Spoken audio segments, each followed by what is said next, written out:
Ready for episode 11? Yep, where we take it, we bring it all together for one purpose. Stay tuned.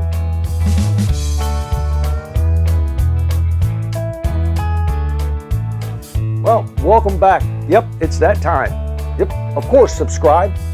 Costs you absolutely nothing. Share us with your friends.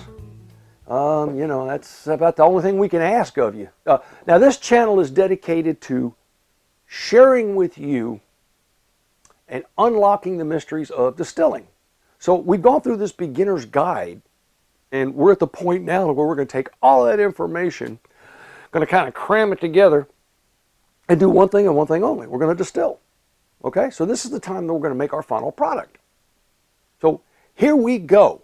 I've got a lot to cover. Hey, first of all, just an announcement. Yes, Barley and Hops, the store, is closing.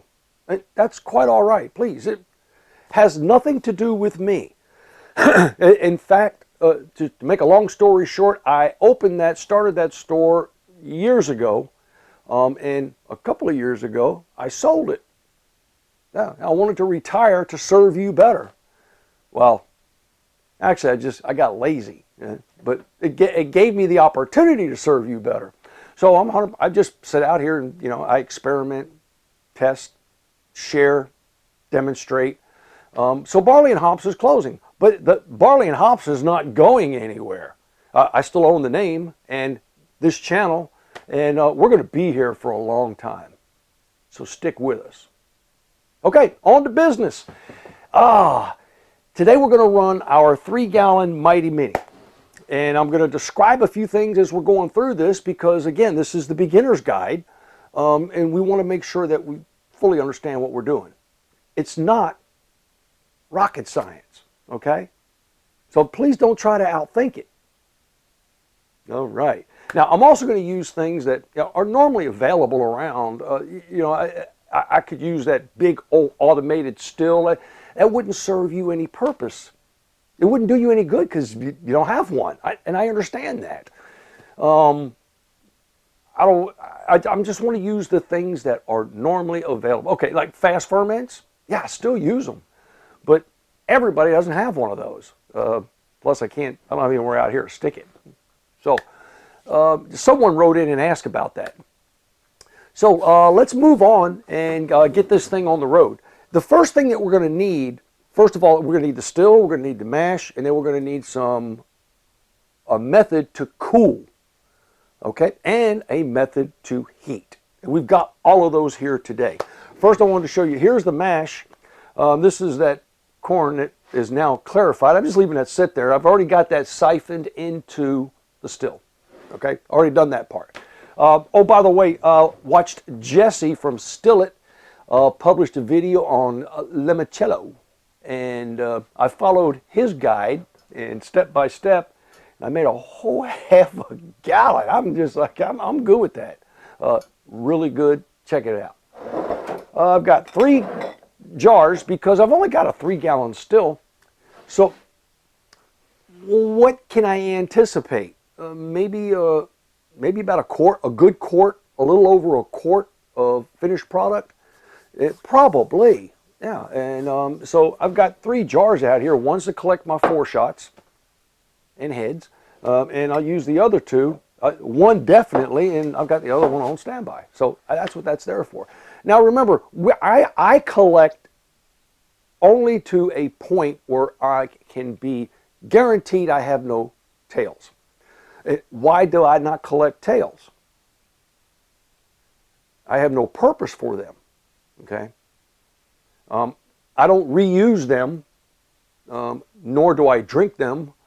Nor do I have any other purpose, so it's just my opinion, that's all. Just my technique of stopping before I get the tails. So I normally stop at 100 proof and 204 degrees Fahrenheit. And and that's my 2 data points I use. And the reason I use those 2 is that above 204 degrees Fahrenheit, you're getting such a robust energy input that it has a tendency to mix those fusel oils and more of that water with that vapor, and you'll start to produce tails early. Also, at 100 proof, below 100 proof, you have a tendency to kind of overdo it with the temperature. So when I hit those two together, I can hit 110 proof and be at 204, and I'll keep running until I get to 100 proof. Or I could be at 100 proof and it's only 200 degrees. I'll keep running until I get to 204. If I drop below that 100, I'm still going to stop. Okay, you follow me? I use those two data points. So that's where we're going with this. Once I get all this all running, we're going to see. First thing I want to introduce you to, though, is, and I've had a lot of questions about it, is about cooling capacity. You see the Liebig condenser on that.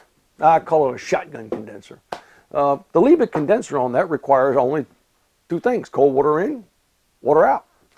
Water in, water out. That's all it requires, and no metering of it whatsoever. Now you'll also notice that there's a reflux chamber on this one, but we're not going to use that because we don't want to strip any flavors. Okay. So we anticipate to draw somewhere between 130, 135, maybe 150 in proof at the very beginning, and then precipitously that will drop off until we stop. I've also insulated the column, as we described on one of our other videos. I just wrapped some of that insulation tape around it, just on the off chance that we get a breeze in here. We're not going to, because I've controlled the environment. But we've done that. I'm going to use a parrot, and I'll show you how that works. And so, again, the water in, water out. We have a couple of options, okay? If you've got some really cold well water, or your city water is really cold, you can run that through your condenser. But then it's just running in, running out, and going away. It's sort of like a waste of water. And you're going to run this for probably about 3 hours. So that's quite a bit of water you're running and kind of wasted.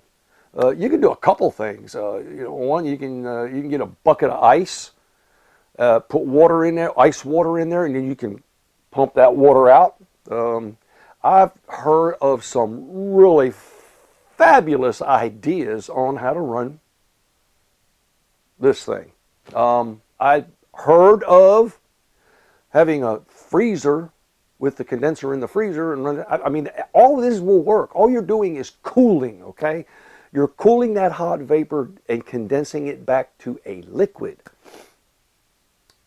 And that's all we need to do. I have my own solutions. One is, the ice in water with a pump, and you pump that through there, and that cools it. Now, how cool does that water have to be? Well, it has to be cooler than the vapor, of course. That's number one.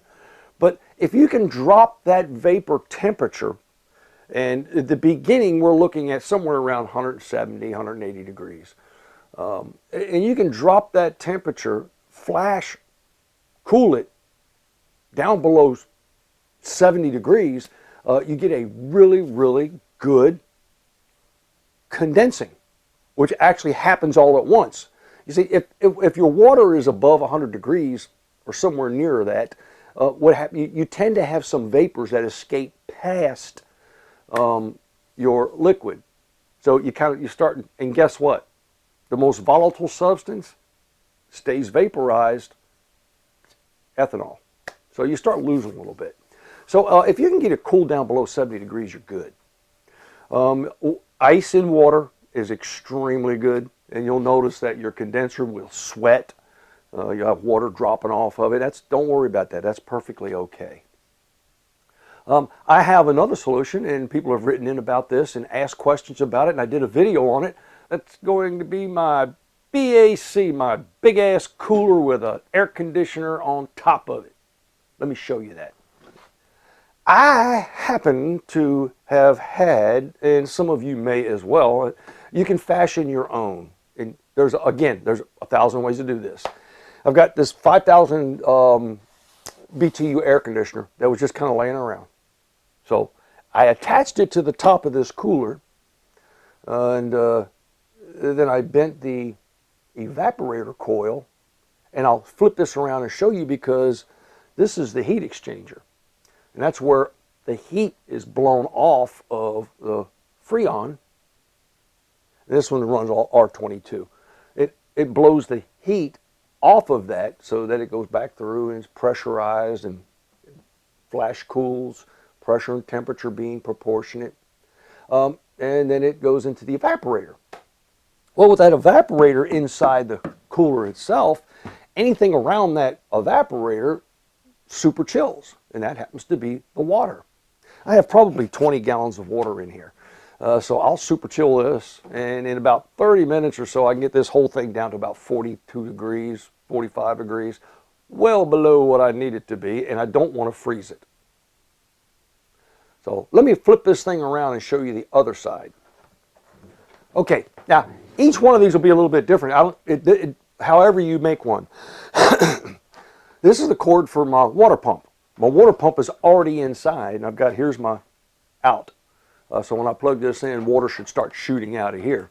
And then my return line will go into another hole right back here, which is just opposite this hole. And what that does is it causes that water to circulate.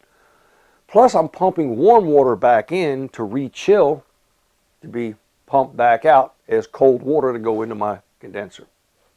It works that simple. The evaporator, you'll see I cut this slot right here. And I had the evaporator used to sit right here. Now you got to be very careful and gentle with it, but if you're gentle and careful, you can bend that down to where it lies inside, down below here. It was here, and there used to be a squirrel cage fan here to blow. I removed that, so all I've got now is the exhaust fan that blows off through that heat exchanger. Real simple operation. It's just set up like this, and that's all it does. It does exactly what it's supposed to. It just cools that evaporator coil. So that's how we're going to maintain the cold water through the whole process. And yeah, does it still cost? Yep, I'm going to run it on electricity. But the good thing is that I can run this down and get that temperature down to about 40, like 42, 45, somewhere around there, and I can just shut it off. And then use that 20 gallons of water and pump it. It'd take a while to heat all of that up, and then at some point, yep, just turn it back on. All right. Let's get with the rest of this. Stay tuned for part 2 because we're going to get to distilling.